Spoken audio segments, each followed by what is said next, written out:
Everyday Canadian Phrases Episode 6, Weather Talk and Canadian Favorites, Section 1, Opening, 4 to 5 minutes. Hi there, and welcome back to Everyday Canadian Phrases. My name is your host, and I'm so glad you're here with me today. If this is your first time listening, welcome. This podcast is made for people who are learning English as a second language, and who want to sound more natural, more relaxed, and more Canadian when they speak. If you've been with me since episode 1, welcome back, my friend. It's good to have you here again. Today is episode 6. And this episode has a topic that might sound simple at first. We are going to talk about the weather. I know. You might be thinking, weather. That's easy. I already know how to say hot and cold. And that's true. You probably do know those words already. But today, we are going to go much deeper than that. We are going to learn how Canadians really talk about the weather in real life, in real conversations, with real feeling. And we are also going to talk about some classic Canadian favorite topics, the things Canadians love to chat about, like coffee, hockey, and the great outdoors. Let me explain why this topic matters so much. In Canada, weather is not just information. It is not only about telling someone the temperature. Weather talk is a social tool. It is something Canadians use to open a conversation, to connect with a stranger, to be friendly with a neighbor, or to break an awkward silence in an elevator. If you can talk about the weather naturally, in the Canadian way, you will sound much more comfortable and much more confident in everyday English conversations. So here is what we are going to cover today, step by step. First, in our core concept section, we will explore why weather talk is such an important part of Canadian culture, and we will learn the basic vocabulary you need. Next, in our Canadian English focus section, we will look at specific Canadian phrases, expressions, and even a little bit of Canadian accent and pronunciation. We will also talk about classic Canadian favorites, like Tim Hortons coffee, hockey, and cottage life, and how these topics connect to weather talk. After that, in our soft skills and action section, we will practice real conversations. I will walk you through several real-life situations, so you can hear exactly how this sounds when two people are actually talking. Then we will move into some more advanced and nuanced ideas, things like Canadian humour about winter, and how to complain about weather without sounding too negative. After that, we will do some practice together, so you can use your own voice. And finally, we will close the episode with a calm, friendly wrap-up. Now, before we start, let me remind you how to listen to this podcast. You don't need to understand every single word. Just relax. Listen for the general meaning. And when you hear a pause, like the ones I'm using right now, that is your moment. You can pause the episode yourself, repeat the phrase out loud, or just take a breath and think about what you heard. Learning a language is not a race. It is a slow walk, one step at a time. And I will walk with you at a calm and steady pace. One more thing before we begin. I want you to imagine a simple scene. Picture yourself standing at a bus stop in Toronto, or Vancouver, or Halifax. It's a normal morning. A stranger is standing next to you, waiting for the same bus. What do you say to that person, if you want to be friendly? In many countries, people might stay quiet. But in Canada, there is a very good chance that stranger will turn to you and say something simple like, "Cold one today, eh?" And in that moment, if you understand what that means, and you know how to answer, you can start a real, warm, human connection. That is the power of weather talk. It's small, but it opens big doors. All right, let's get started. Take a deep breath with me. And now, let's move into the next part, our core concept section, where we'll dig into why this all matters and build up your basic weather vocabulary. Section 2, Core Concept, 18 to 22 minutes. Let's begin with a simple question. Why do Canadians talk about the weather so much? This is a great question, and the answer tells us a lot about Canadian culture, and about the English language in general. First, let's talk about geography. Canada is a huge country. It is the second largest country in the world by land area. Because it is so big, the weather is very different from one place to another. In the winter, some cities like Winnipeg or Edmonton can reach temperatures of -30 degrees Celsius or even colder. Celsius, by the way, is the temperature scale that Canada uses. It is different from Fahrenheit, which is used in the United States. In Celsius, 0 degrees means water freezes, and 100 degrees means water boils. So when a Canadian says it's -10 today, they mean it is 10 degrees below the freezing point. That is genuinely cold. Your breath will turn into little clouds in the air. But at the very same time, in other parts of Canada, like coastal British Columbia, winter might be mild and rainy, with temperatures closer to 5 or 10 degrees above zero. So you see, the weather experience is not the same for everyone. This difference gives Canadians a lot to talk about. Someone from Vancouver might say, "Oh, it never really snows here, it just rains all winter." And someone from Winnipeg might laugh and say, "You call that winter?" This kind of friendly comparison is very common, and it's a great way to practice conversation. Now, here is the deeper reason why weather talk matters so much, and this is an important idea, so let's slow down here. In many English-speaking cultures, especially in Canada, weather is considered a safe topic. Let me explain what safe means in this context. A safe topic is a subject that almost nobody disagrees about, and that doesn't involve personal or private information. Think about topics that could be uncomfortable, like politics, religion, money, or someone's personal relationships. Talking about those things with a stranger can feel risky. You don't know their opinions, and you don't want to cause conflict. But weather? Everyone experiences the same sky. Nobody gets angry if you say, "It's really cold today." It is a topic that connects people without any risk. There's actually a term in linguistics, the study of language, for this kind of talk, phatic communication. Phatic communication means language used mainly to create or maintain a social connection, rather than to share real information.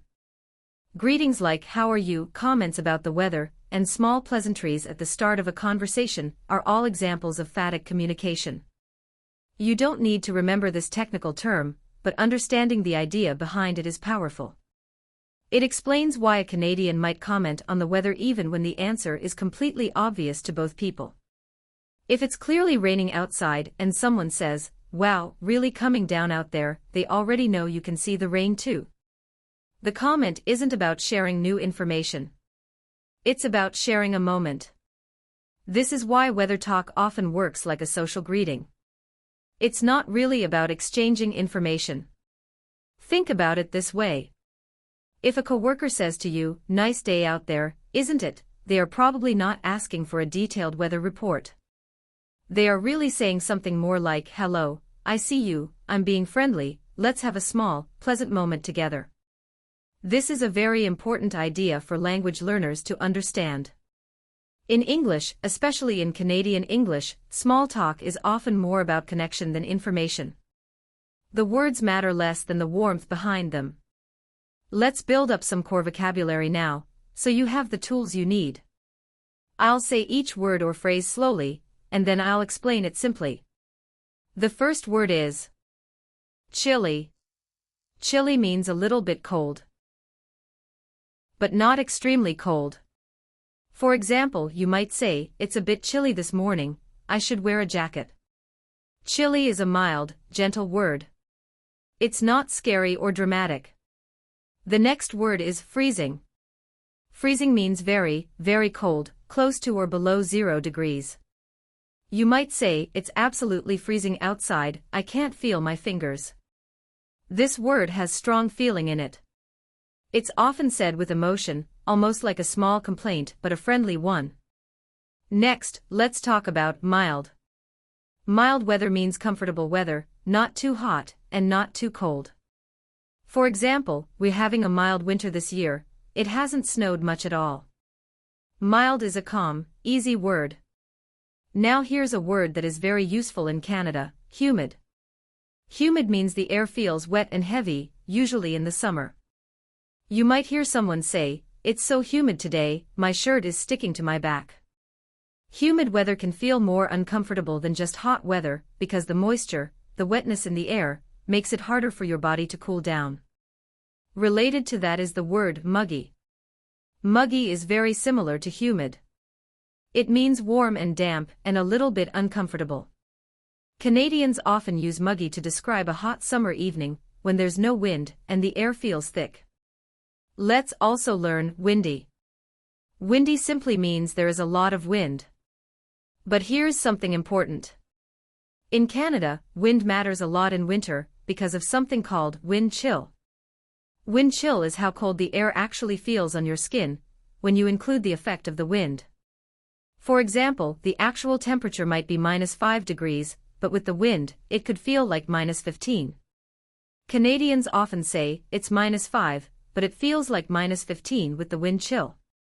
This is an extremely common and very Canadian way to talk about cold weather. Now let's talk about the opposite side, hot weather. The word scorching means extremely hot. You might hear, it was scorching today, easily 35 degrees. Scorching is a strong word, used for the hottest days of summer. And a softer word for warm weather is pleasant. Pleasant weather is nice, comfortable weather that makes you feel good. For example, it's such a pleasant afternoon, perfect for a walk. Before we move on, let's practice saying temperatures out loud, because this trips up a lot of learners. In Canadian weather reports, negative temperatures are read using the word minus. For example, -15 degrees is said -15. For temperatures above zero, Canadians usually just say the number, like it's 15 today, though in official forecasts, you might occasionally hear +5, especially in winter, to make it very clear that the temperature is above freezing, not below. Let's practice together. Try saying, -10. Now try, +3. And now a full sentence, it's -10 right now, but it's supposed to warm up to +3 by the afternoon. Take a moment and say that full sentence out loud yourself. Great work.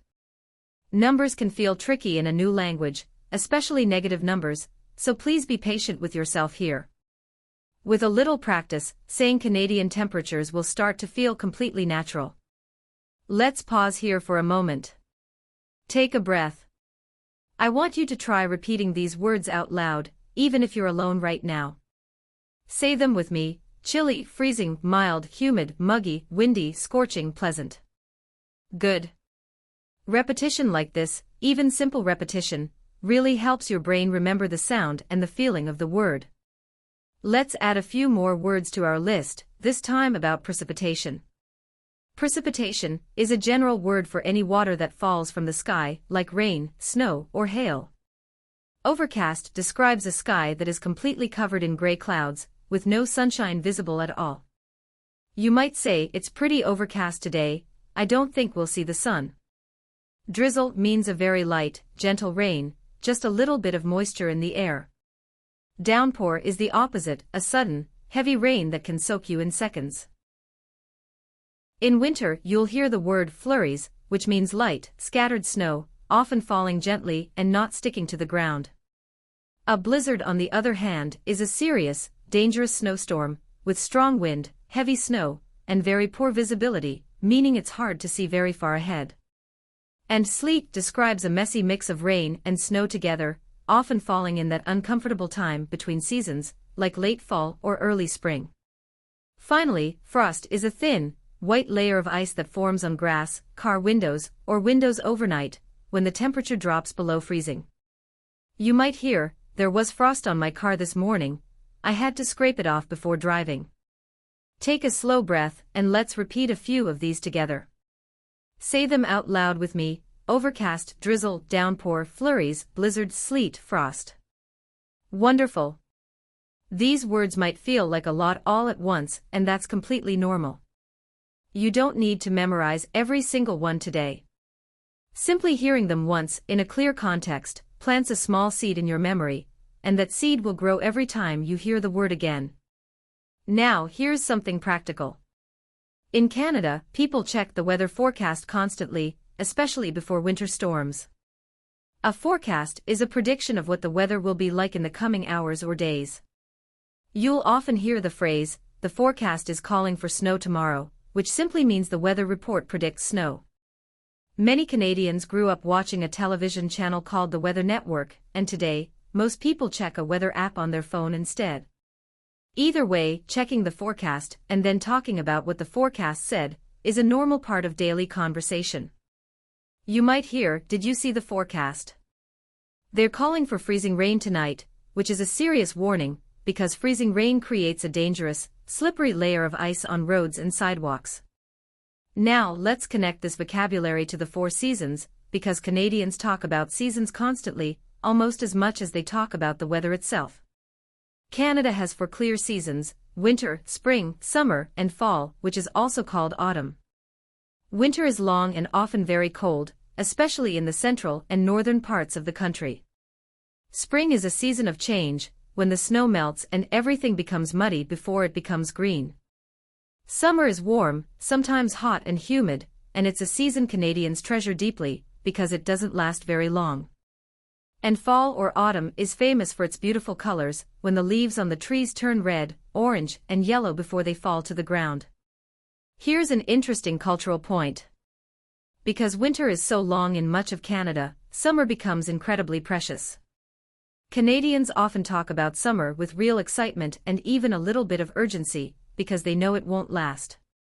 You might hear someone say, "We have to enjoy this weather while it lasts," or "Summer goes by so fast here." This feeling, this appreciation for short, warm days, is a very real part of the Canadian mindset, and it shows up naturally in conversation. Let's also talk about how weather talk functions as a conversation starter, a way to begin talking with someone. In English, we call this small talk, which means light, friendly conversation about ordinary topics, not deep or serious subjects. Weather is the king of small talk topics in Canada. It works in almost any situation: waiting for an elevator, standing in a line at a coffee shop, starting a work meeting, or greeting a neighbor. The formula is simple. You make a short comment about the weather, and the other person usually responds, and then the conversation can continue, or it can end there naturally, with no pressure either way. If you come from a culture where people move quickly and directly into business, or into a main topic, this Canadian habit might feel a little slow at first, even unnecessary. But I encourage you to see it differently. Think of weather talk as a warm handshake made of words. It signals friendliness and respect before anything else happens. Skipping this step and jumping straight into a request or a question can sometimes feel a little abrupt or cold to Canadian ears, even if that was never your intention. So learning to pause, briefly, for a small comment about the day, is not wasted time. It's an investment in a smoother, warmer interaction. This is actually a very useful skill for you as a language learner, because it gives you a low-risk way to practice speaking English with real people. You don't need a big vocabulary. You don't need to say something clever. You just need a few honest words about the sky, the temperature, or the wind. And here's a secret. Canadians are usually very patient and encouraging with people who are learning English. If you make a small comment about the weather, even with an accent or a small grammar mistake, most Canadians will respond warmly. They will appreciate that you tried to connect. Before we move forward, let's do a quick review of what we've learned so far. We talked about why Canada's huge size creates very different weather in different regions. We talked about why weather is considered a safe, neutral topic for conversation. We learned key vocabulary: chilly, freezing, mild, humid, muggy, windy, scorching, and pleasant, along with precipitation words like overcast, drizzle, flurries, blizzard, sleet, and frost. And we talked about the 4 seasons, and how summer feels especially precious in Canada because it's often short. Now, let's move to the next part of our episode. We're going to go deeper into specifically Canadian English. We'll learn phrases that are unique to Canada, some pronunciation habits that make Canadian English sound the way it does, and we'll connect all of this to classic Canadian favorite topics, like coffee culture, hockey, and cottage life. Section 3, Canadian English Focus, 20 to 25 minutes, welcome back. Now let's move into the heart of today's episode, the Canadian English Focus section. Here, we're going to learn phrases, words, and sounds that are specifically Canadian. If you use these naturally, people will notice that you understand real, everyday Canadian English, not just textbook English. Let's start with the most famous Canadian word of all, eh. You spell it EH and it sounds like the A in the word day but shorter. Canadians add eh to the end of a sentence, usually to invite the other person to agree or respond. For example, cold one today, eh, or nice weather, eh, or even that was a great game, eh. Think of eh as a small, friendly way of saying, don't you think so too, or right. It turns a simple statement into a gentle, open invitation for conversation. Now, I want to be honest with you. Not every Canadian uses eh all the time. It's more common in casual, relaxed conversation, and it can vary by region and by person. But it is real, it is genuinely Canadian, and using it naturally, without overusing it, can make your English sound warm and local. Next, let's talk about temperature phrases that are especially Canadian. When it's very cold, you might hear, it's brutal out there. Brutal here doesn't mean violent, it simply means extremely harsh or difficult. Brutal cold is common in the depths of winter. You might also hear, it's a bit nippy out, which means it's cold enough to notice, similar to chilly, but with a slightly more playful tone. Nippy makes cold weather sound almost cute, not scary. On hot days, you'll often hear, it's a scorcher today, meaning it's very hot. Or someone might say, it's a real dog day, referring to the hottest, most humid days of summer. This phrase comes from an old expression, the dog days of summer, which describes the peak of summer heat. You might also hear, it's patio weather, which means the weather is warm and pleasant enough to sit outside at a restaurant patio and enjoy a drink or a meal. This phrase shows how weather and lifestyle are deeply connected in Canadian culture. When patio weather arrives after a long winter, people get genuinely excited. Now here's an expression that captures a very Canadian feeling, feels like. Canadians often separate the actual temperature from how it feels, especially in winter. You'll hear something like, it's -12, but it feels like -20 with the wind chill, or in summer, it's 30 degrees, but with the humidity, it feels like 38. This phrase, feels like, shows that Canadians pay very close attention to their comfort level, not just the number on the thermometer. Let's talk about pronunciation now, because Canadian English has a few sound patterns that are quite distinct. One famous feature is sometimes called Canadian raising. This is a linguistic term, which just means how Canadians pronounce certain vowel sounds. Listen closely to how I say these two words, about and out. In many American accents, these words sound like about and out, with a wide, open vowel sound. But in standard Canadian English, the vowel is a little bit higher and tighter in the mouth, so it can sound a bit like aboot or oot, though that's actually an exaggeration that Canadians often joke about themselves. The real sound is more subtle than that joke suggests, but it is a genuine, recognizable feature of Canadian pronunciation. Don't worry about perfecting this. It's simply useful to recognize it when you hear it, so it doesn't confuse you. Another important pronunciation note, Canadians generally pronounce words very clearly, with a relatively neutral, calm rhythm. Canadian English is often described as sounding quite similar to some American accents, but softer, and with fewer strong regional markers, especially in areas like Ontario. That said, Canada is large and regional accents do exist. In Newfoundland in Atlantic Canada, the accent can be quite distinct, with unique rhythms and vocabulary influenced by Irish and British settlers. In Quebec, English speakers may have an accent influenced by French. And in the prairies, out west, you'll hear a flatter, very clear accent. As a learner, you don't need to master every regional accent. Just know that standard Canadian English, the style I'm using with you today, is widely understood everywhere in the country. Let's take a moment to talk about a few special regional weather patterns, because these often come up in local conversation, and knowing about them will help you understand what people mean. In Alberta, out west, there's a warm wind called a Chinook. A Chinook wind can raise the temperature dramatically, sometimes by 20 degrees or more, in just a few hours, even in the middle of winter. Locals might say, a Chinook rolled in overnight, it's practically spring out there now, expressing genuine surprise and delight at the sudden warmth. Near the Great Lakes in places like southern Ontario, you'll hear about lake effect snow, which is heavy, localized snowfall caused by cold air passing over the relatively warmer lake water. Someone might say, we got hit hard with lake effect snow last night, almost 30 centimeters. And in Newfoundland on the east coast, fog is extremely common, especially near the coastline. Locals sometimes joke that you can experience 4 seasons in a single day there, and a thick coastal fog is often simply called a real pea souper, an old expression describing fog so thick it looks like gray pea soup. You don't need to memorize every regional pattern, but recognizing these terms will help you follow conversations with people from different parts of the country. Here's one more small pronunciation detail, and it's a fun one. Listen to how I say the word sorry. Sorry. Many Canadians pronounce this word closer to sor-y, with that same raised vowel sound we just talked about, rather than sorry, which is more common in American English.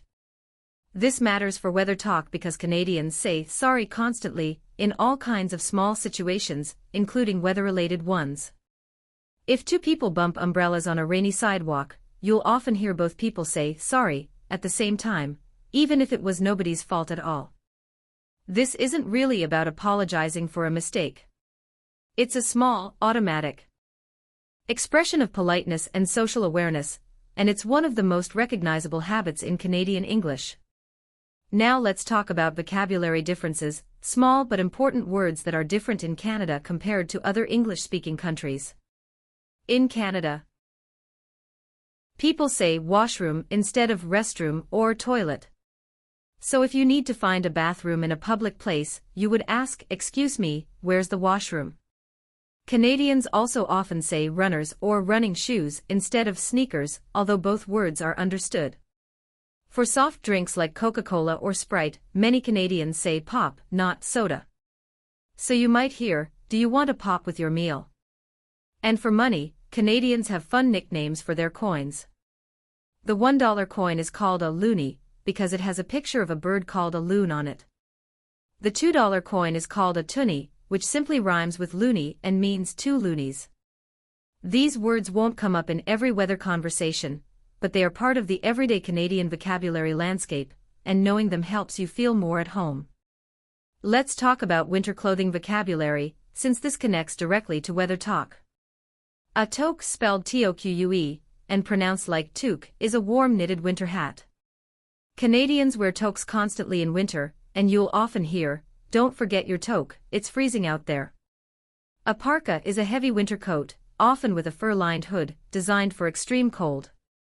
And snow pants are thick, waterproof pants worn over regular clothes, especially by children playing outside in the snow. If someone says, "Bundle up, it's cold out there," they mean, put on lots of warm layers of clothing. Bundle up is a very common, caring phrase, almost like a warm hug in words.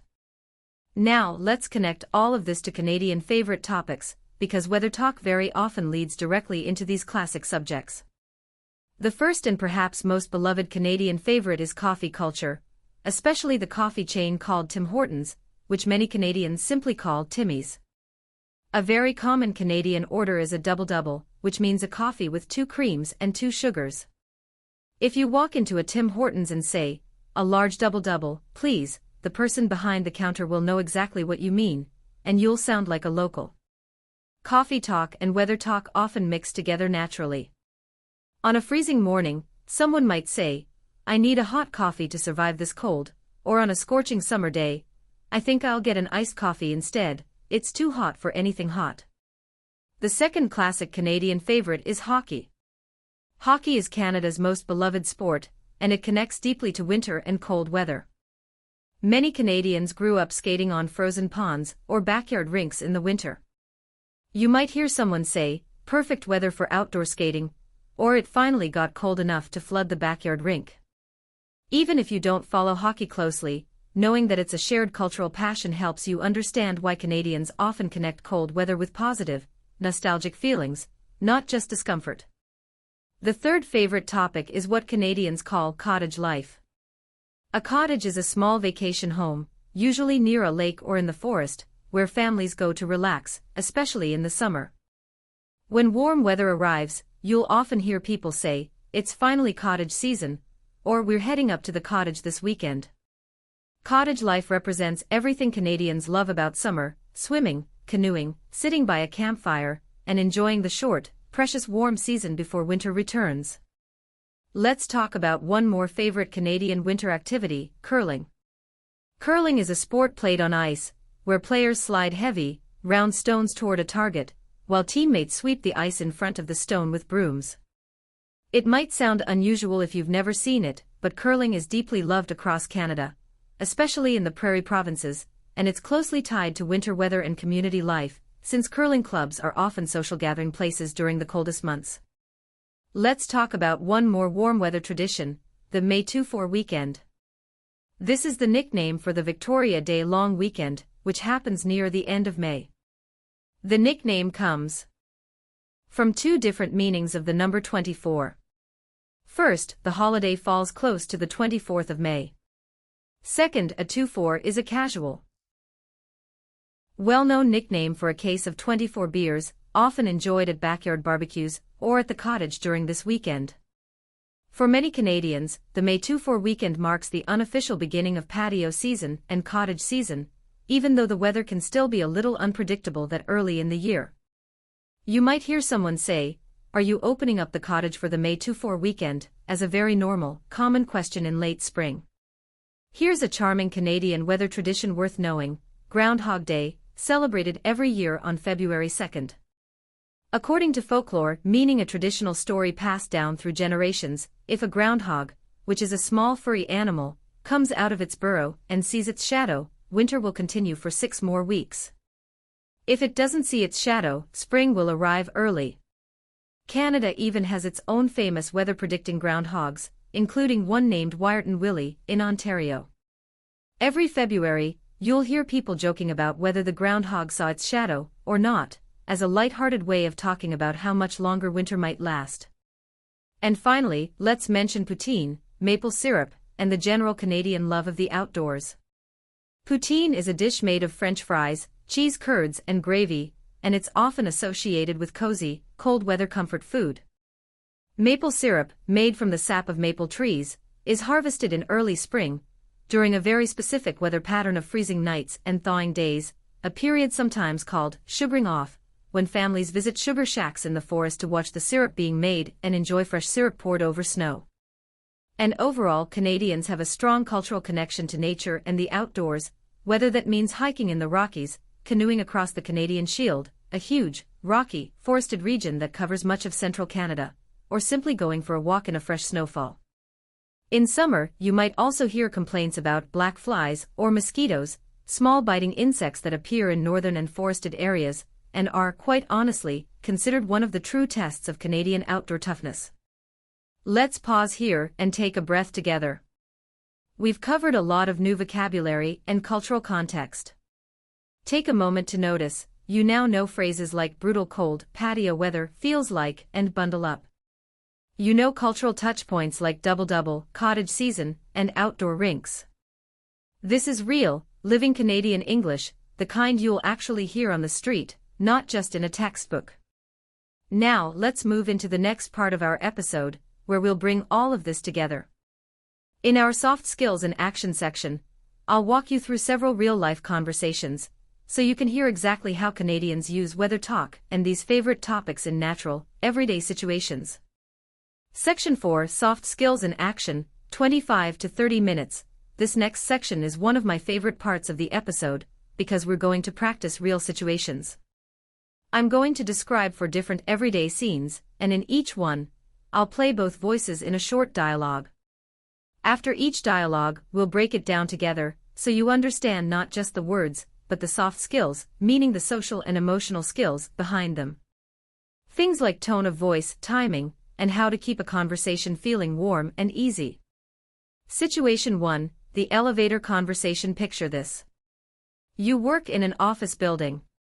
It's early morning, and you step into the elevator. Another person from your building steps in with you. The doors close. There are a few seconds of silence. This is a very common moment in Canadian life, and weather talk is the perfect tool to make it comfortable. Here's how it might sound. Person A says, "Morning. Cold one out there today, eh?" Person B replies, "Oh, for sure. I heard it's supposed to hit -20 with the wind chill." Person A says, "Yeah, I saw that too. I almost didn't want to leave my car this morning." Person B laughs and says, "I hear you. At least it's supposed to warm up by the weekend." Person A says, "Fingers crossed. Have a good one." Person B replies, "You too, stay warm." Let's break this down. Notice how short each sentence is. Nobody is giving a long speech. The comments are brief and easy. Notice the phrase, "I hear you," which is a very common way to show agreement and understanding, almost like saying, "I feel the same way." Notice also "fingers crossed," which is a friendly expression meaning, "I hope so," often said while literally crossing your fingers as a symbol of hope.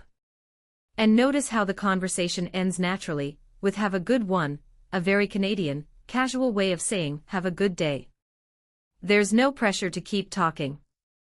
The conversation simply completes itself, like a small, satisfying circle. The soft skill here is knowing when to let a conversation close gently, without it feeling rude or abrupt. In Canadian culture, a short, warm exchange is completely acceptable. You don't need to force a longer conversation. Quality matters more than length. Now it's your turn. Pause the episode and say Person B's very first line out loud, with a warm, relaxed tone, as if you're genuinely responding to a coworker. "Oh, for sure. I heard it's supposed to hit -20 with the wind chill." Nicely done. Notice how your voice naturally wants to rise just slightly on "for sure," showing agreement, and then settle into a calmer tone for the rest of the sentence. That small rise and fall is part of what makes English sound natural and alive, rather than flat. Situation 2. Ordering at Tim Hortons. Now let's go to a coffee shop. You walk into a Tim Hortons on a freezing winter morning. There's a short line. You reach the counter. Here's how it might sound. The cashier says, "Hey there, how's it going? Brutal out there today, eh?" You reply, "Oh, it really is. My car wouldn't start this morning." The cashier says, "Ugh, that's the worst. What can I get for you?" You reply, "Can I get a large double-double, please, and a chocolate glazed donut?" The cashier says, "You got it. That'll warm you right up. Anything else?" You reply, "No, that's all, thanks." The cashier says, "No problem, have a great day, and stay warm out there." Let's look closely at this exchange. Notice how the cashier opens with small talk about the weather before even asking for your order. This is extremely common in Canadian service culture. Employees often chat briefly and warmly with customers, especially about the weather, before moving into the transaction. Notice the phrase, "that's the worst," which is a casual, sympathetic way to respond to someone's small complaint, like a car not starting. It shows understanding without making a big deal out of it. And notice, "that'll warm you right up," a friendly, caring phrase that connects the hot coffee directly to the cold weather outside. The soft skill here is responding to small talk with a small, honest reaction, and then smoothly continuing with the practical part of the interaction, like ordering your food. You don't need to overthink your response. A simple, genuine reaction is enough. Now it's your turn. Pause the episode and imagine you're the customer. Practice ordering your own favorite drink, using the pattern from the dialogue. Try something like, "Can I get a medium coffee, double cream, no sugar, please?" Wonderful. Notice how ordering coffee, something you might already do often in your daily life, becomes a genuine opportunity to practice real, spoken English, especially when it's paired with a small, friendly comment about the weather beforehand. Situation 3. Chatting with a neighbor. Let's move to a different scene. It's a Saturday morning in early summer. You step outside to check your mailbox, and your neighbor is doing some gardening on their front lawn. Here's how it might sound. You say, "Morning. Beautiful day, isn't it?" Your neighbor replies, gorgeous, eh. Finally feels like summer's here. You say, I know, I was starting to think it would never warm up. Your neighbor laughs and says, same here. We're actually heading up to the cottage this weekend to enjoy it. You say, oh nice, that sounds perfect for this weather. Have a great time. Your neighbor replies, thanks, you too. Enjoy the sunshine while it lasts. Let's break this down together. Notice the word gorgeous, which means very beautiful, and is a common, slightly more expressive way to describe wonderful weather. Notice the phrase, finally feels like summer's here, which reflects that emotional, appreciative Canadian attitude toward warm weather that we talked about earlier. And notice how the conversation naturally moves from weather into a favorite Canadian topic, the cottage, showing exactly how these subjects connect in real conversation. Finally, notice enjoy the sunshine while it lasts, a gentle reminder of how precious and short summer can feel in Canada. The soft skill in this situation is allowing a conversation to grow naturally from a small comment into something a little more personal, like mentioning weekend plans without forcing it. You simply follow the natural flow, and you respond with genuine interest. Now it's your turn. Pause the episode and say the neighbor's closing line out loud, with a warm, relaxed, genuinely friendly tone. Thanks, you too. Enjoy the sunshine while it lasts. Beautifully done. This kind of warm closing line is worth practicing again and again, because it works in so many situations, not just with neighbors, but with coworkers, classmates, and friends, anytime warm weather finally arrives after a long winter. Situation 4, small talk at a networking event. Let's look at one more situation, a slightly more formal one. You're at a professional networking event, perhaps a conference, and you're standing near the coffee table. Someone new approaches you. Here's how it might sound. The person says, hi there, mind if I join you? Crazy weather we're having, isn't it? I heard we might get snow tonight, in October. You reply, I saw that too. It's been such an unpredictable season. The person says, tell me about it. I'm still not sure whether to keep my winter coat in the car or not. You laugh and say, honestly, that's probably a smart idea around here. The person says, so what brings you to the conference today? You reply, I'm here for the marketing sessions, mostly. And you? Notice how this conversation begins exactly the same way as the others, with a light comment about the weather.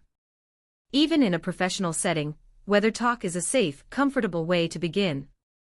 Notice the phrase, tell me about it, which is a common way to strongly agree with someone, almost meaning, I know exactly what you mean.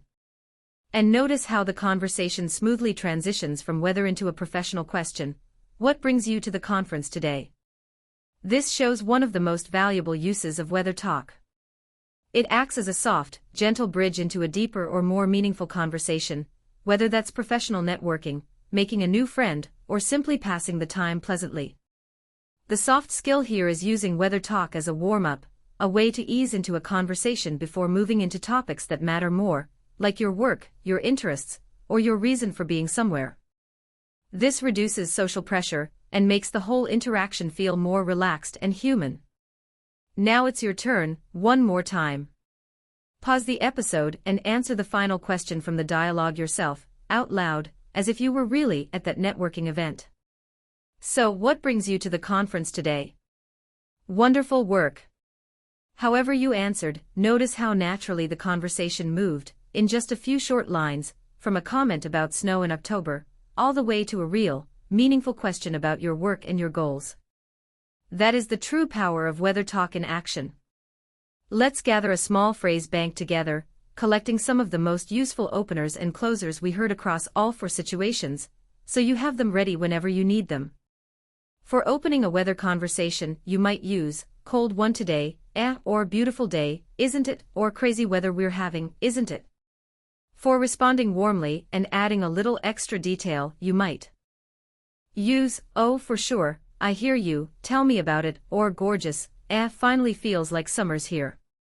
And for closing a small talk moment gently, you might use, have a good one, stay warm out there, or enjoy the sunshine while it lasts. Keep this small collection in your mind.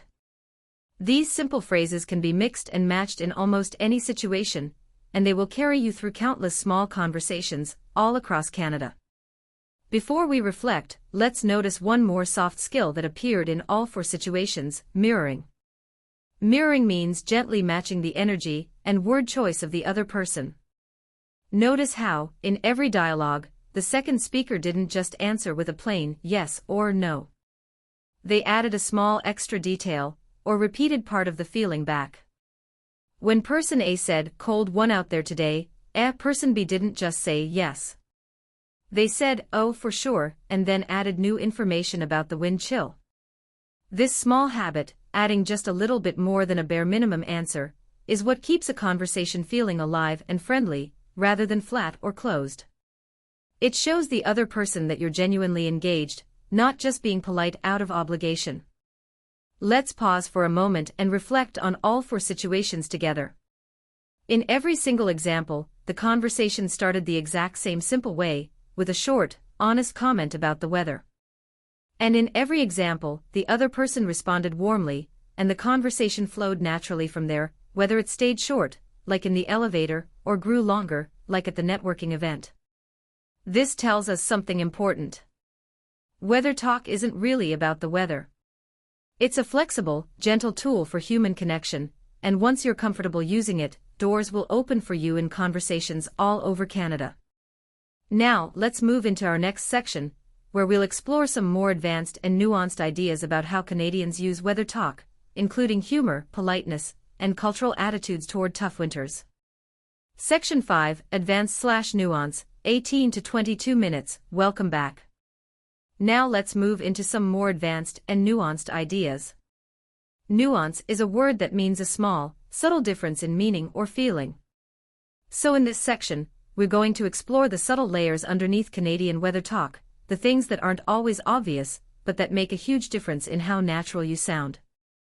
Let's start with one of the most important nuances: how Canadians complain about weather without sounding truly negative. This is a delicate skill, and it's worth slowing down to understand it properly. In many cultures, complaining can sound heavy, serious, or even a little rude. But Canadian weather complaints are usually light, shared, and even a little bit funny. They are less like real complaints and more like a shared joke between friends. Let me give you an example. Imagine it's February, deep winter, and someone says, "Ugh, I am so done with winter." On the surface, this sounds like a complaint. But listen to the tone. It's usually said with a small laugh or a tired smile, not with real anger or sadness. The other person will often respond with agreement and a similar light tone, something like, "Same here, I just want to see grass again." Notice, nobody is truly upset. This is a form of bonding through shared experience. Canadians who live through long winters together feel a sense of connection through these gentle complaints. It says, "We're going through this together, and we'll get through it together." This connects to a broader idea in Canadian culture, something we could call quiet resilience. Resilience means the ability to recover from difficulty, to stay strong through hard situations. Canadians often take a strange kind of pride in surviving harsh winters. You might hear someone say, "Well, that's Canada for you," with a small shrug, almost like a badge of honor. There's even a well-known saying that captures this attitude perfectly: "There's no such thing as bad weather, only bad clothing." This phrase means that if you dress properly, warmly, in layers, with the right boots and a good coat, you can handle almost any weather condition. It reflects a very practical, just get on with it attitude that is deeply Canadian. Now, let's talk about politeness and indirectness in weather talk, because this is another important nuance. Canadian English, in general, tends to use a lot of softening language. Softening language means words or phrases that make a statement feel gentler, less direct, and less forceful. For example, instead of saying, "It's terrible outside," a Canadian might say, "It's kind of a rough one out there," or "It's not the greatest day, weather-wise." Words like kind of, a little, a bit, and not the greatest are all softening tools. They take the sharp edge off a statement. Here's why this matters for you as a learner. If you say something very directly, like, "This weather is terrible," it's not wrong, and people will understand you completely. But if you want to sound more naturally Canadian, you might soften it slightly, "This weather's not great, eh." This small adjustment doesn't change the meaning much, but it changes the feeling, making it sound more casual, more approachable, and less intense. Let's also talk about the question tag, a bit more deeply now, because there's an important nuance here too. Isn't just decoration. It actually serves a real grammatical and social function, similar to tag questions in other forms of English, like "Isn't it?" or "Don't you think?" When you add to a statement, you are inviting the listener into the conversation. You're saying, "I have an opinion, but I want to know if you share it." This is a subtle way of showing that you value the other person's perspective, even in a tiny, casual comment about the weather. It's a small act of humility and connection, built right into the language. Now, here's a nuance about timing and pacing that's very useful. In Canadian small talk, especially about the weather, there's often a natural rhythm of statement, response, and closing. Let's look at that rhythm again. First, someone makes an observation, like "Cold one today." Second, the other person responds with agreement or a small addition, like "Sure is, supposed to get colder tonight too." Third, there's often a closing phrase, like "Well, stay warm," or "Anyway, have a good one." Understanding this rhythm helps you know when a conversation is naturally ending, so you don't feel confused or worried about whether you should keep talking. If someone says a closing phrase like "Have a good one," or "Stay warm," that is usually a clear, friendly signal that the small talk moment is complete. You can respond with a similar closing phrase, and then continue on with your day. Let's talk about one more nuance, regional pride and gentle rivalry. Because Canada is so large, people from different regions sometimes gently tease each other about their weather. Someone from Toronto might complain about a snowstorm, and someone from Winnipeg might respond, "You call that a snowstorm? That's just a light dusting where I'm from." A light dusting means just a very small, thin layer of snow, barely noticeable. This kind of friendly teasing is common, and is meant with warmth, not real criticism. If you ever hear or experience this kind of exchange, understand that it usually comes from a place of pride, not hostility. It's almost like each region wants to claim that they experience the toughest weather, and they say it with a bit of humor and a bit of boastfulness, but always in a light-hearted way. Now let's discuss how weather talk can be used as a tool to exit a conversation politely, which is just as important as knowing how to start one. Sometimes you need to leave a conversation, but you don't want to seem rude. Weather talk offers a graceful way out. You might say, "Well, I should get going before this rain gets any worse," or "I better head inside, it's getting colder out here." These phrases use the weather as a polite, natural reason to end the conversation, without making it feel abrupt or uncomfortable for the other person. This is a very practical soft skill, and it works particularly well in Canadian culture, where indirectness and politeness are highly valued. Let's talk about one more nuance, this time in written English, since weather talk shows up there too, not just in spoken conversation. Many Canadians open a friendly email or a text message with a small comment about the weather, especially with someone they haven't spoken to in a while. You might read something like, "Hope you're staying warm this week," or "Hope the sunshine is treating you well." These lines work exactly like spoken weather talk. They add warmth and friendliness before the main message begins, whether that message is about work, a project, or simply catching up with a friend. If you're writing an email or a message to someone in Canada, adding a short, genuine line like this at the beginning can make your writing feel noticeably warmer and more personal. Let's also touch on something slightly different, how weather talk connects to well-being and mental health in a very ordinary, everyday way, without getting too deep or too personal. Many Canadians talk openly about how long winters can affect their mood and energy. You might hear someone say, "I definitely feel more tired in the winter," or "I really need some sunshine, it's been a long few months." This kind of comment is simply an honest, casual observation about how weather affects daily life and energy levels. It's a completely normal part of conversation, and if someone shares this with you, a warm, understanding response like, "Totally, I feel the same way," or "Yeah, everyone seems to perk up once spring arrives," is a perfectly natural reply. There is no need to treat it as a heavy topic. It is simply an honest part of everyday life that Canadians are comfortable mentioning. Let's talk about self-deprecating humor, one more nuance worth understanding well. Self-deprecating means making light, gentle jokes about yourself or your own situation, rather than about someone else. Canadians often use this style of humor when talking about their own weather. You might hear someone joke, "Ah yes, Canadian summer, my favorite 2 weeks of the year," clearly exaggerating how short summer feels, but said with a smile, not real bitterness. Or someone might say, "I've officially achieved peak Canadian. I just complained about it being too hot after complaining about the cold for 6 months." This kind of humor works because it doesn't blame anyone or anything specific. It simply pokes fun at the shared, universal experience of living through Canadian weather.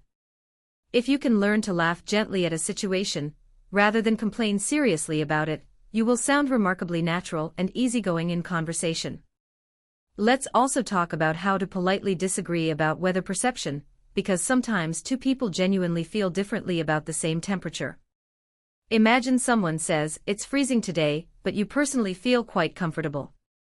Instead of directly disagreeing, a natural Canadian response might be, "Really? I'm actually not finding it too bad today," or "Interesting. I think I'm just used to it after growing up out west." Notice how these responses share a different opinion, but they do it gently, without saying "you're wrong." This reflects that same softening, indirect quality we discussed earlier, where personal comfort and perception are treated as valid and individual, not something to argue about directly. Let's also learn a classic English weather idiom that goes beyond Canada, but that Canadians use often: "When it rains, it pours." This idiom doesn't describe actual rain.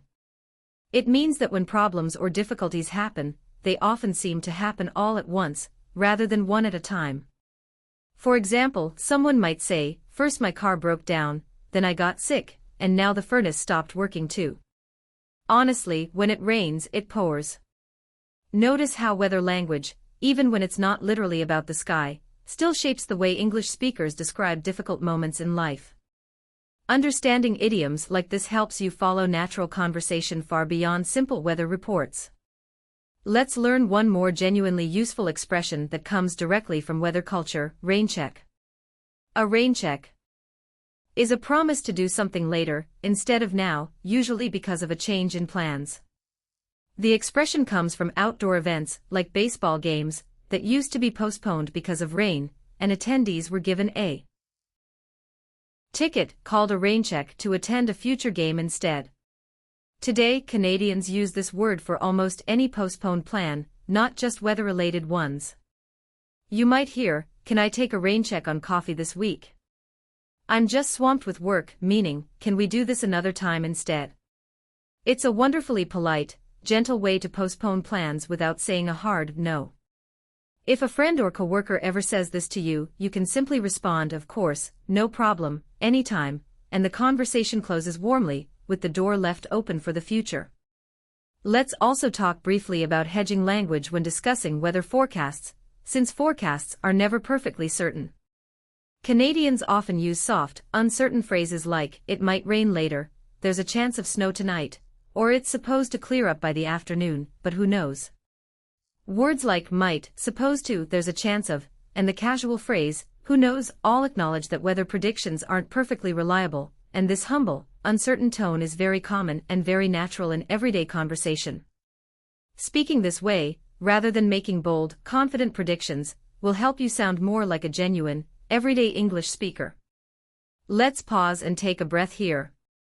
We've covered some genuinely advanced ideas: the difference between real complaints and bonding complaints, the softening language Canadians often use, the deeper function of the natural rhythm of small talk, the friendly regional rivalry around tough weather, gentle self-deprecating humor, how to politely disagree about how weather feels, the useful expression raincheck, hedging language for uncertain forecasts, and how weather talk can help you both start and end conversations gracefully. These are subtle skills, and it's completely normal if they take some time and practice to feel natural. Don't worry about using every single nuance perfectly right away. Simply noticing these patterns, when you hear them in real conversations, is already a big step forward. Now let's move into our next section, where we'll actually practice speaking together, and take a moment to reflect on everything we've learned today. Section 6, Practice and Reflection, 15 to 18 minutes. Alright, it's time to practice. This is one of the most important parts of language learning, because listening alone is not enough. You need to use your own voice, out loud, even if you feel a little shy or unsure. Remember, nobody is listening to judge you right now. This is your safe space to practice. Let's begin with a simple repeat after me exercise. I'll say a phrase and I'll pause. During that pause, say the phrase out loud in your own voice as clearly as you can. Let's start. Cold one today, eh? Good. Try it again, with a little more confidence. Cold one today, eh? Well done. Next phrase, it's supposed to warm up by the weekend. Now say it again, a little more naturally, like you're really talking to a friend. It's supposed to warm up by the weekend. Nicely done. Let's try one more. Feels like -20 with the wind chill. This one has a few more sounds in it, so take your time. Say it again, slowly. Feels like -20 with the wind chill. Great work. Now let's try a slightly longer one. There's no such thing as bad weather, only bad clothing. Take a breath and say it one more time, with feeling. There's no such thing as bad weather, only bad clothing. Excellent. Now let's move to a different kind of practice. I'm going to describe a short situation, and I want you to pause the episode and speak your own response out loud, using what you've learned today. Don't worry about being perfect. Just try. Situation 1, you're standing in line at a grocery store, and the person behind you says, "Beautiful day out there today." Pause the episode now, and say your response out loud. Welcome back. There's no single correct answer, but a natural response might be something like, "It really is, finally feels like spring," or simply, "Gorgeous, isn't it?" Perfect timing for the weekend. The key is keeping it short, warm, and honest. Situation 2, a coworker walks into the office shaking off rain from their umbrella and says, "Man, it's really coming down out there." Pause the episode and say your response out loud now. Welcome back again. A natural response could be, "Oh no, I hope it lets up soon," which means you hope the rain becomes lighter or stops. Or you might say, "Yeah, I got soaked just walking from the parking lot." Either response shows understanding and a little shared experience. Situation 3, your neighbor mentions they're heading to their cottage for a long summer weekend and asks if you have any plans. Pause the episode and respond out loud, sharing something about your own plans, real or imagined. Welcome back. Whatever you said, that's wonderful practice. The important skill here was continuing the conversation naturally, moving from their plans to your own, which is exactly how real conversations flow.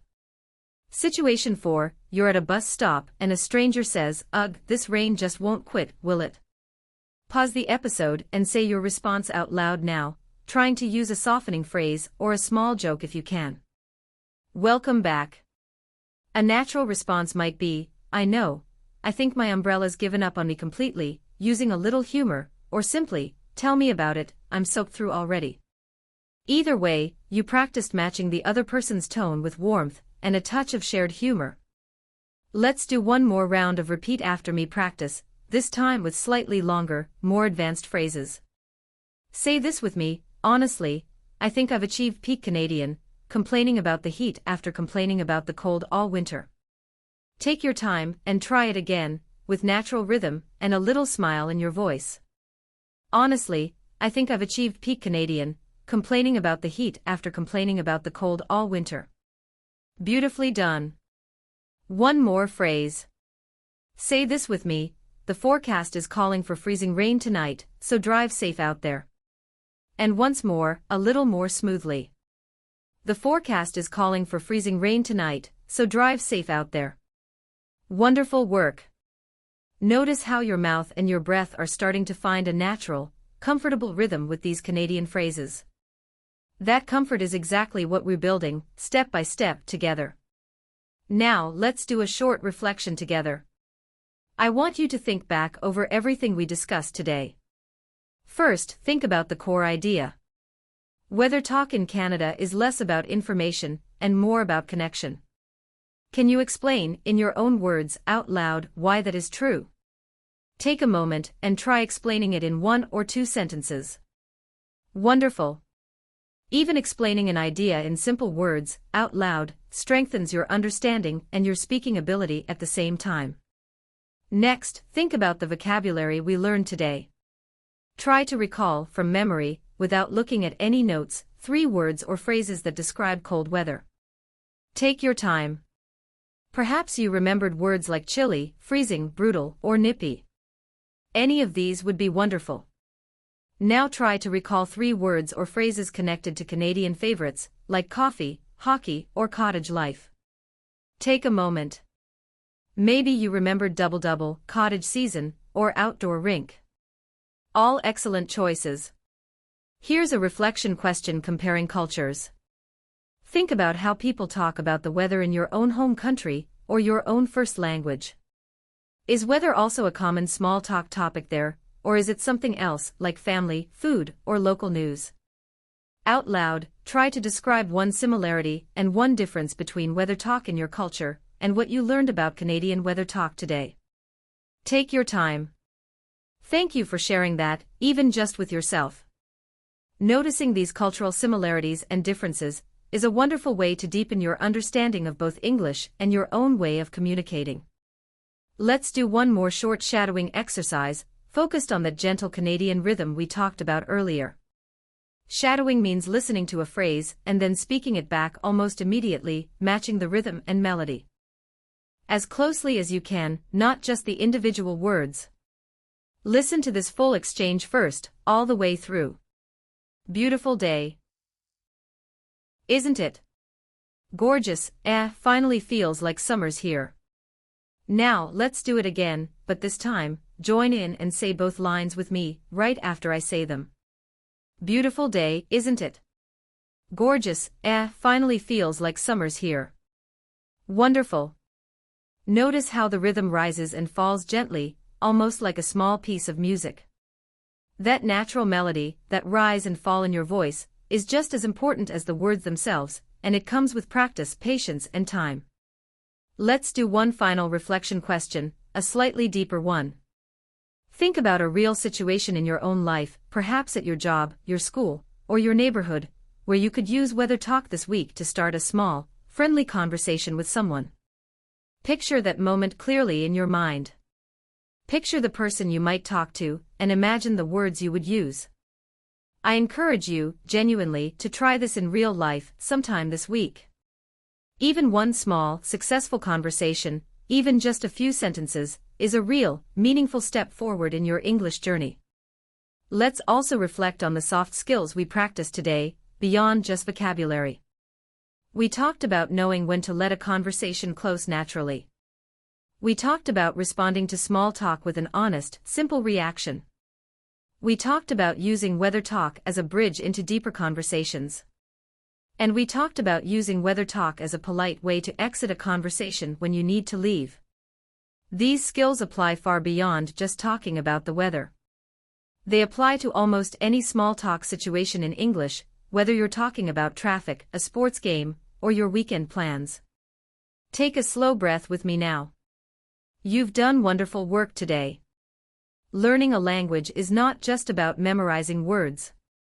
It's about understanding the feeling, the rhythm, and the culture behind those words. And today, you've built a real, practical foundation for one of the most common, everyday conversations you'll have in Canada.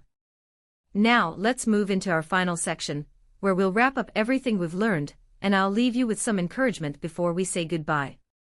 Section 7, closing, 5 to 6 minutes. Well, we've reached the end of today's episode, and I want to say, truly, well done. You've covered a lot of ground today. Let's take a slow, calm moment to remember what we learned together. We started by understanding why weather talk matters so much in Canada, how it works as a safe, warm way to connect with people, rather than just a report about temperature. We built up a strong foundation of vocabulary, words like chilly, freezing, humid, muggy, and scorching, along with the idea of wind chill, and how weather feels like something different from the actual number. We explored uniquely Canadian English, the friendly word, phrases like brutal cold, patio weather, and bundle up, and we talked about Canadian pronunciation patterns including the gentle, subtle vowel sound in words like about and out. We also connected weather talk to classic Canadian favorites, double coffee orders at Tim Hortons, the deep love of hockey, and the treasured tradition of cottage life in the summer.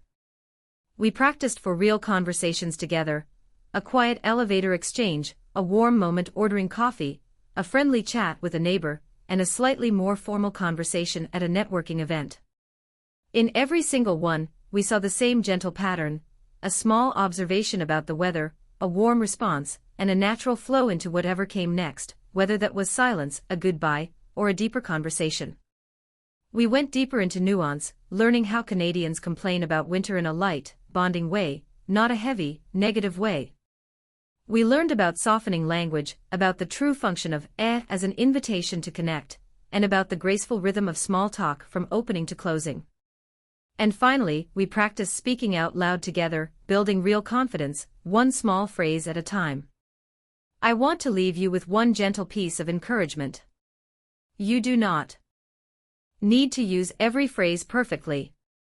You do not need to sound exactly like a native speaker right away.